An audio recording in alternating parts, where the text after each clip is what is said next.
કેશોદ ભાજપમાં પણ ભડકાના એંધાણ છે। કેશોદ ભાજપમાં પણ ડમી લેટર કાંડ સામે આવ્યો। આ કેશોદ શહેર ભાજપ મહામંત્રી જતીન સોઢાના ગંભીર આક્ષેપ સામે આવ્યા।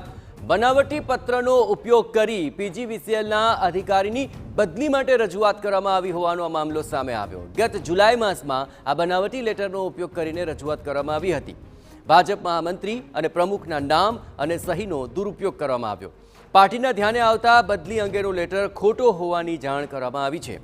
ખોટું થયું હોવા છતાં શહેર ભાજપ પ્રમુખ નથી આપતા ધ્યાન તેવો જતીન સોઢાએ આરોપ લગાવ્યો કે વારંવાર રજૂઆત છતાં કોઈ પગલાં લેવાતા નથી। તટસ્થ તપાસ અને જવાબદારો સામે કાર્યવાહીની તેમની માંગ છે।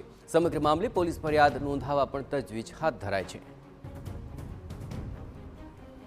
એનકેન પ્રકારે કોઈ વ્યક્તિએ આ કૃત્ય કર્યું છે અને એ બાબતની મેં વારંવાર કેશોદ શહેર ભાજપ સંગઠનના પ્રમુખ પ્રવીણભાઈ ભાલારાને કહેલું કે ભાઈ આ રીતનો આપણા લેટર પેડનો દુરુપયોગ થયો છે તો આમાં આપણે કાયદેસરની કાર્યવાહી કરવી જોઈએ। આવતા દિવસોમાં કોઈ આપણા લેટર પેડનો દુરુપયોગ ન કરે, ખોટી સહીનો કોઈ દુરુપયોગ ન કરે, પરંતુ તેનો મને કોઈ જાતનો પ્રત્યુત્તર નથી મળ્યો અને કોઈ હકારાત્મક જવાબ આવ્યો નથી। તેથી આજે મને એવું લાગે છે કે આ મુજબની મારે પોલીસ ફરિયાદ કરવી જોઈએ। તો આ સમગ્ર મામલે શું કોઈ તપાસ થઈ, જવાબદારો સામે કાર્યવાહી થઈ કે કેમ, એ જ અંગે વધુ વિગતે વાત કરવા માટે જોડાઈ રહ્યા છે TV9 સંવાદદાતા મોહિત ભટ્ટ। મોહિત, આ સમગ્ર મામલે જે માંગ કરવામાં આવી છે, ડમી લેટર કાંડ તો સામે આવ્યો, પરંતુ તટસ્થ તપાસ, જવાબદારો સામે કાર્યવાહી, શું કોઈ ગતિવિધિ આપ જોઈ રહ્યા છો ખરા મોહિત? જયેશ, આ સમગ્ર મામલાની જો વાત કરવામાં આવે તો જુલાઈ માસનું આ લેટર છે કે જ્યાં કેશોદ શહેર ભાજપના લેટર પેડ ઉપર એક પીજીવીસીએલના એક અધિકારી છે તેની બદલી માટેની માંગ છે તે કરવામાં આવી હતી। ઉર્જા મંત્રીને આ પત્ર છે તે લખવામાં આવ્યો હતો, પરંતુ એક મહિના બાદ એટલે કે ઓગસ્ટ મહિનામાં કેશોદ ભારતીય જનતા પાર્ટીના ધ્યાને આવ્યું કે કોઈ વ્યક્તિ દ્વારા ડમી જે લેટર પેડ અને ડમી સાઇનનો ઉપયોગ કરીને ખોટી રીતે આ રજૂઆત છે તે કરવામાં આવી છે, અને એટલા માટે જ જે કેશોદ શહેર ભાજપ છે તેમના દ્વારા આ લેટર છે, આ પ્રકારનું કોઈપણ પ્રકાર લેટર લખવામાં ન આવ્યો હોવાની ખુલાસો છે તે કરવામાં આવ્યો અને સંબંધિત વિભાગો છે તેને જાણ કરવામાં આવી।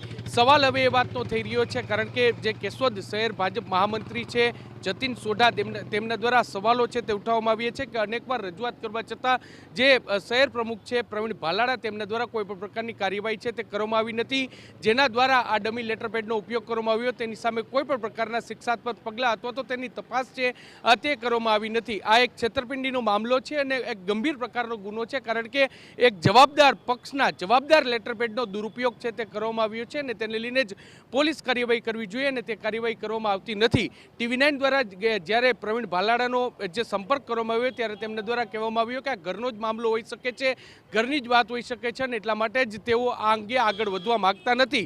જ્યારે અમરેલીનો લેટર કાંડ સામે આવ્યો અને ત્યારબાદ હવે કેશોદનો પણ આ પ્રકારનો લેટર કાંડ સામે આવ્યો છે, ભાજપમાં આંતરિક જૂથવાદ કઈ સ્થિતિ પર છે તે આજે જે મુદ્દાઓ સામે આવે છે તેના પરથી જોઈ શકાય છે। જોવાનું રહેશે કે આ લેટરને લઈને હવે આગળ કયા પ્રકારની કાર્યવાહી કરવામાં આવે છે। મહામંત્રી સ્પષ્ટ આક્ષેપ લગાવી રહ્યા છે કે જે શહેર ભાજપ પ્રમુખ છે તેમના દ્વારા આ સમગ્ર મામલે કોઈ પણ પ્રકારની કાર્યવાહી છે તે કરવામાં આવી નથી। ત્યારે સવાલ એ વાતનો છે કે કોના દ્વારા આ લેટર છે તે તૈયાર કરવામાં આવ્યો। પીજીવીસીએલના જે કર્મચારી છે, જે અધિકારી છે, તેમની બદલી કરવાની વાત હતી ત્યારે જે તે વ્યક્તિના વ્યક્તિગત વાંધાઓને જે ભાજપના લેટર પેડનો દુરુપયોગ કરવામાં આવ્યો છે કે કેમ, તે પણ એક મોટો સવાલ છે।